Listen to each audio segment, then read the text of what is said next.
Thank you, Nancy. I'm so humbled and honored to be here in front of this most learned group, and I really feel like I'm a sort of a lowly journalist. I'm used to listening to what other people say and writing that down and reporting that, not speaking for myself. And as Nancy said, I'd feel much happier if somebody else could give my speech. I could write it out on deadline, and then you can all read about it tomorrow in the paper. I'd be much more comfortable with that. And probably that's because if you read about it in the paper, you can't come and get me when this is over. I'll be far away. But we'll see. It's because I am a reporter, I think, that I got involved in this issue of trying to look at the Baha'i faith as a peace movement. And it came out of an interview that I did for the Boston Globe last spring. I interviewed a man named E.P. Thompson, Edward Thompson. He's a British historian, and he's very learned, distinguished white hair, looks a lot like Bertrand Russell, and has sort of replaced Bertrand Russell in the peace movement in England. He's head of campaign for nuclear disarmament, and he's very active. And he was in New England talking about the peace movement in Europe, and I had a very long interview with him. And I asked him why, as a historian, and I don't believe he believes in God. I didn't ask him specifically, but didn't strike me that way. I asked him why, as a historian, he had any hope that we might see peace in the coming years. I said, we've had a tremendous arms race before World War I, then World War I. Tremendous arms race before World War II, then World War II. And now we're in the midst of yet another tremendous arms race. And he sort of shook his head and he said he didn't know why he had any hope, that it's true, from a historical perspective, there is no reason to have hope for peace. But he said he sees something happening in the world. He sees kind of a change in consciousness taking place. He sees it. I asked him, well, where is this? What's the driving force? Where is this coming from? And he said he sees it, and he wasn't sure. I mean, it took some questioning, and he had to think. And he said, I guess I see it sort of a networking, coming together of the peace movement, the youth movement, ecological movement, the feminist movement, some of the movements behind the Iron Curtain, Solidarity and the Freedom Movement back there. And he sees this global transformation, but he doesn't really know where it's coming from. And of course, this is one of those situations, Nancy alluded to, I find myself so often as a reporter, I'm sort of sitting on my hands going, well, I think I have some ideas about where it's coming from. It's a spiritual power, but you can't really tell somebody that you're interviewing. I have the answers, you don't. So, out of that talk, I realized maybe there's a need for me. I sort of look at the need for me as a journalist to try to tell people maybe a little bit about what the Baha'i faith is doing in the peace movement. Because another thing I feel that people in the peace movement don't have is a real long-range vision. They're very much centered on the short term, very much thinking about how many missiles over here, how many missiles over there. And I think the Baha'is have a lot to offer in terms of a much longer view. So the paper that I'm working on, that I'm sort of presenting today, I really have in mind hopefully a larger audience, an audience of people that are mostly not familiar with the Baha'i faith, but interested in the concerns of peace. Now, this is a tremendous movement today, and it's going to continue to grow as world tensions increase. Later this month, for example, there's going to be a movie. Joanna Macy yesterday alluded to it. That it's called The Day After. It'll be on national television about what it's going to be like after a nuclear attack in the United States. And the TV reviewers are already warning children not to watch it, telling families to sit down and talk about it and not to get scared because the movie is going to be so horrible, it's really going to shake people up. Now, I think as Baha'is, people are looking for solutions, and we have them, and we have to be ready to tell our friends, tell our neighbors what some of the answers are. About 100 years ago, Baha'u'llah wrote, God's purpose in sending his prophets unto men is twofold. The first is to liberate the children of men from the darkness of ignorance and guide them to the light of true understanding. The second is to ensure the peace and tranquility of mankind and provide all the means with they can be established. I mean, one of the two primary purposes of the Baha'i faith, then, is the establishment of peace.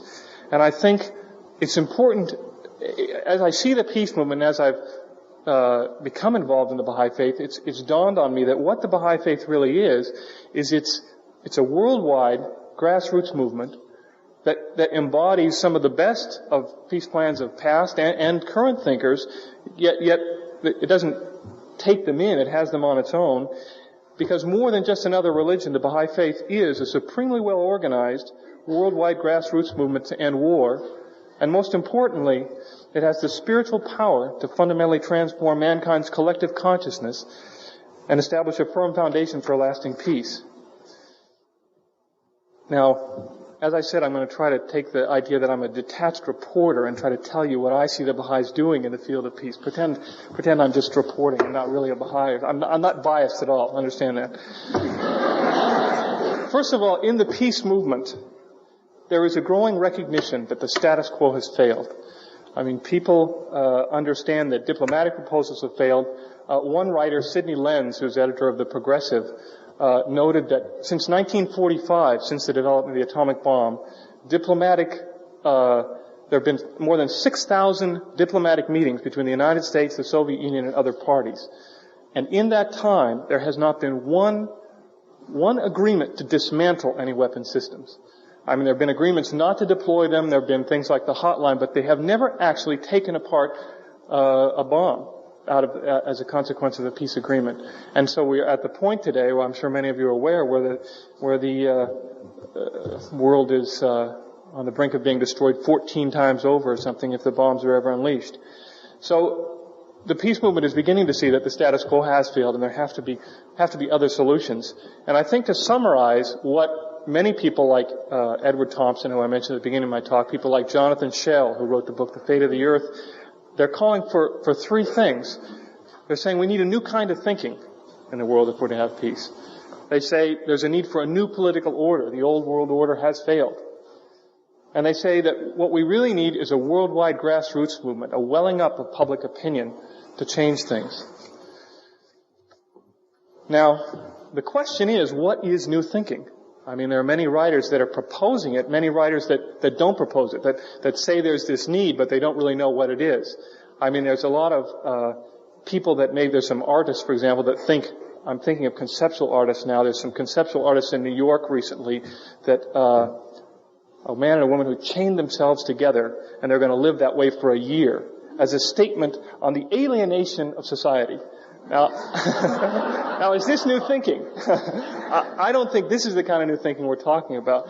I think in the principles of the Baha'i faith, there is an agenda for new thinking. There is a ready-made agenda that people around the world are already beginning to realize and beginning to absorb and are indeed ready to begin to put into action. For example, I mean, I think the mere acceptance of the idea of progressive revelation is a kind of thought pattern that automatically breaks down some of the old concepts, some of the us against them political thinking, or thinking that so dominates the kind of balance of power politics we have in the world. I mean, as an example, the Judeo-Christian tradition, as taught in the West, says the world is a battleground between good and evil.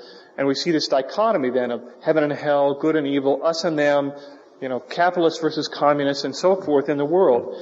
I think the teachings of the Baha'i faith in the principle of the oneness of humanity and in the theological aspects of it, mere acceptance of those teachings breaks down this barrier, a barrier that we only carry about in our minds. There are other aspects of the Baha'i faith. I mean, to go on with the principles, I'm not going to list them all. I know you're all familiar with them, but each one of them applies to peace if you look at it in a certain way. Obviously, as I just mentioned, the oneness of humanity. Now we see this is not just a simple-minded platitude when Baha'is talk about the oneness of humanity. It's much deeper than that. And if we look into the writings, we see that. But people in the peace movement are beginning to catch on to this. I mean, there's talk of planetary citizenship, spaceship Earth, world solidarity. All these are slogans that begin to capture the essence of the oneness of humanity. And I think the Baha'i faith offers more.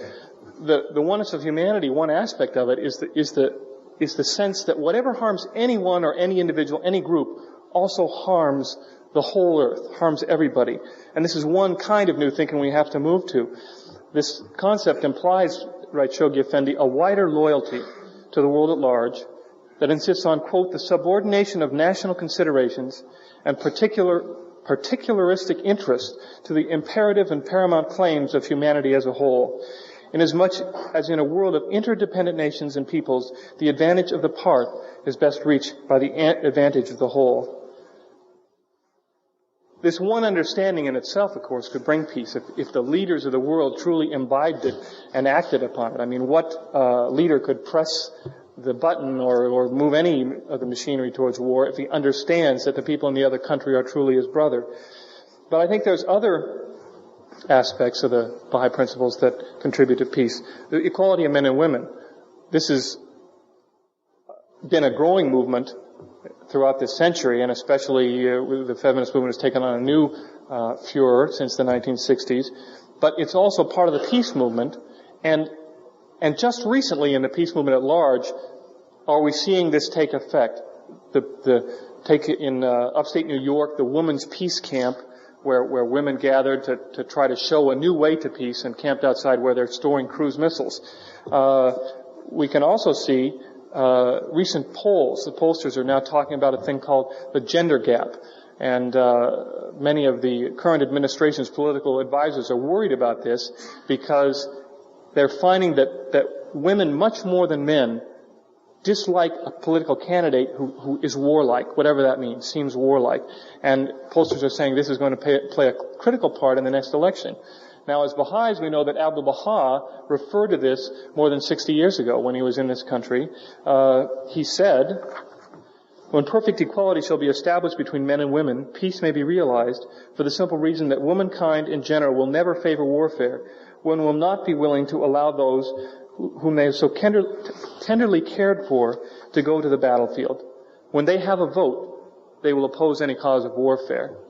So, again, this becomes part of our new agenda, the new thinking that we can show to people.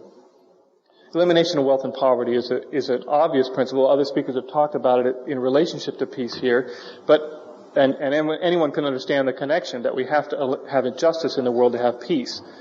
This was not widely held in the peace movement, say, during the Vietnam War era, when the cry was just peace at any cost. But the new cry in the peace movement, if you look at the signs the marchers are carrying, is for peace and justice. People are beginning to realize this in the world out there, that peace alone isn't enough. It has to be founded on justice. I like reggae music, too, and that seems to represent some of the concerns of the third world, and the reggae singers are always singing about peace and justice, Ma. Education. The Baha'i, there is a growing awareness of the need for a new curriculum for peace. There's a group in California that I also did an interview with recently. They're called Creative Initiatives. They're now canvassing the country. They're carrying with them little packets of what they propose to be a new curriculum for peace. They want to take it around and introduce it to people and get people to start talking about it and so forth. I looked through it. It's very good.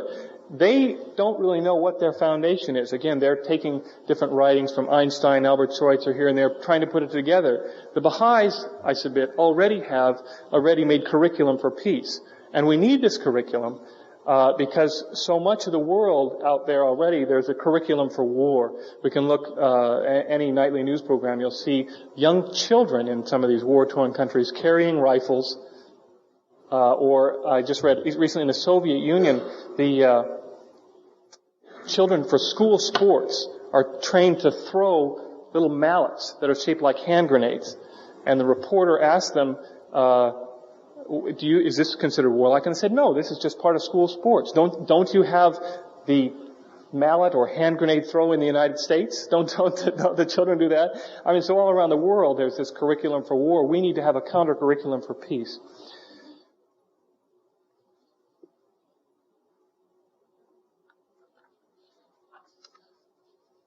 The next thing that many peace leaders around the world are talking about, are coming to, is the need for a new political order. I think it's very succinctly put in Jonathan Schell's book, The Fate of the Earth, which, if any of you've read it, it spends most of its time outlining the horrors of war and what will happen if there's a nuclear war and how the earth will probably be completely destroyed. Towards the end of the book, Jonathan Schell says what we need is some kind of global and everlasting solution, because dismantling the bombs isn't enough. We have to rein in mankind's passions so we won't want to build them again. And he says the task we face is nothing less than to reinvent politics, to reinvent the world. Now, Jonathan Schell doesn't really have the answer. He doesn't propose a way to reinvent politics, nor do many of the other peace leaders of the world. They're calling for it, but they don't know exactly what shape it will be. Once again, I think, and there have been several very fine papers presented last night that outlined the administrative order of the Baha'i faith and how different it is from current world politics, how it doesn't rely on power struggles. And I'm sure many of you can see how the Baha'i administrative order fulfills this new politics. And I think we have to be ready to take this to people, to help them to see that we have a way of worldwide democratic elections. We have a non-adversarial decision-making system, consultation. We have a system that gets around the fears of a over-centralized bureaucracy with the local assembly, the National Assembly, and the Universal House of Justice. And even in some of the ideas of the Baha'i faith, no campaigning, for example, there is this new political order. Now, people in the peace movement, I don't think, could understand how this no campaigning works, how this could work to suffice for this new political order. As a reporter, I guess one of the things that attracted me to the Baha'i faith was seeing the way the old world order didn't work. I've covered politics at the local level, politics at the state level, and even because I live in New Hampshire, covered some presidential politics. So I've met a lot of politicians. And one of the things I noticed, that the current method of campaigning relies on politicians standing up on a podium much like this in front of an audience and saying, I will do this. Me, I promise this. Now, the problem with that is it tends to build up the ego. And then when they get elected, no matter how pure-hearted they were when they were campaigning, the question soon becomes, when they're coming with any decision, it's not, well, what shall we do that's for the good of the people? The questions that they start to think about and that their advisors discuss, and as a reporter I've had discussions close to some of the advisors of, say, different candidates, and the question is, what's best to get reelected? How can we get reelected? And I submit this is more of the same politics, and the Baha'i system in avoiding campaigning, just the one aspect of it, offers this new political order. How much time do I have? I'm going much faster, I think. Am I getting... Oh boy, I've got about... You're going to be spared today. I'm working through this much faster than I thought I would.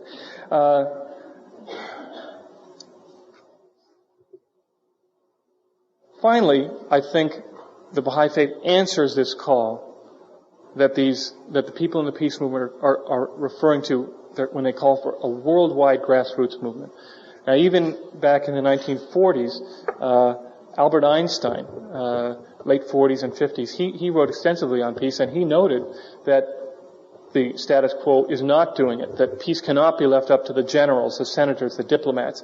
And he writes, only the unbending will of the world's peoples can bring peace about. And that's what the Baha'i faith concentrates on. It is, in its organization, truly a worldwide grassroots movement, but rather than relying on political rhetoric for its appeal, the Baha'i faith offers a powerful and largely untapped spiritual force to promulgate its principles and motivate its followers. Now, just to give some examples of this, some figures that I'm sure many of you are familiar with, that there are about 4 million Baha'is in the world, and that compares to any other peace movement, where the last, just recently in October, we had 1 million people demonstrating in Europe. But they reside all over the world. It's truly worldwide, in 118 localities of the world, and the Baha'i faith has established 25,000 local spiritual assemblies, which we view as the foundation for this new world order.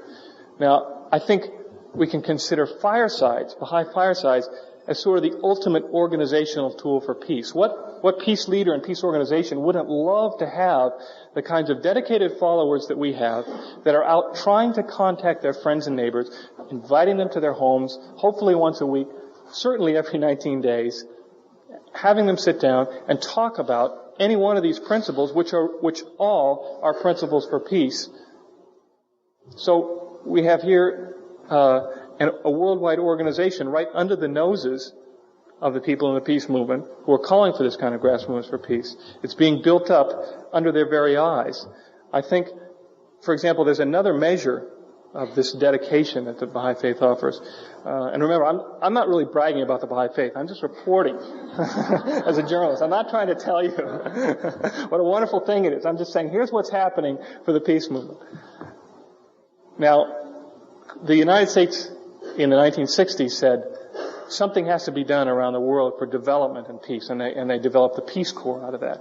At its height, I think the Peace Corps put out about 15 or 16,000 volunteers around the world.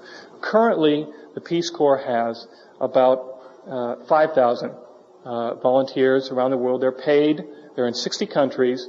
And the budget for this in the United States is $100 million. Now, the idea of the Peace Corps, of course, is to interchange people, provide development projects and so forth, help people to break down those barriers of understanding, break down the problems of confronting other cultures face to face. Now, the American Baha'i community, which is roughly 100,000 people, compared to 200 million people, 240 million people of the population of the United States, has pioneers around the world, about 1,800 pioneers, doing many of the same things, and I think doing them better than the Peace Corps, working in development projects, trying to break down these barriers, trying to increase communication.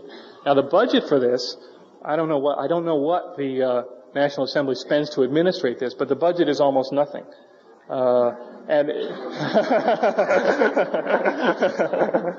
here we have the old world order in its attempt, 240 million people, spending $100 million a year to put 5,000 people out. The Baha'i faith, with just a base of about 100,000 people, 100 million people, wouldn't that be wonderful? Base of about 100,000 people, has put nearly 2/5 of that same number in the world, doing much the same thing that Peace Corps. I mean, the pioneering is really our own Peace Corps at a budget of almost nothing. So, truly, you can take pride in the fact when people come and ask you, well, gee, and your friends in the peace movement come and say, well, why aren't you demonstrating on the street corner with me? Why aren't you out marching? Why aren't you standing in front of the State House holding these signs? And you tell them what we're doing for peace. I mean, don't come on too strong. I mean, be gentle. But tell them, we're doing more for peace than you can even imagine. Tell them about what we're doing. We've got this worldwide grassroots organization that rivals any organization anybody else has. And it's aimed at one of its principal aims. One of its two principal aims is the development of peace. I'll just end with a quote from Abdu'l-Baha, who wrote in 1912. Peace cannot be assured through racial force and effort. It cannot be established by patriotic devotion and sacrifice. Furthermore, it is evident that political power and diplomatic ability are not conducive to universal agreement, for the interests of governments are varied and selfish. Universal peace is an impossibility through human and material agencies. It must be through spiritual power. There is need of a universal impelling force which will establish the oneness of humanity and destroy the foundations of war and strife. I mean, I think we all know the Baha'i faith is, or most of us certainly believe that the Baha'i faith is this universal impelling force. So if there's anything that I want to communicate to you today, it's that indeed you're all involved in the greatest peace movement ever. So tell your friends about it.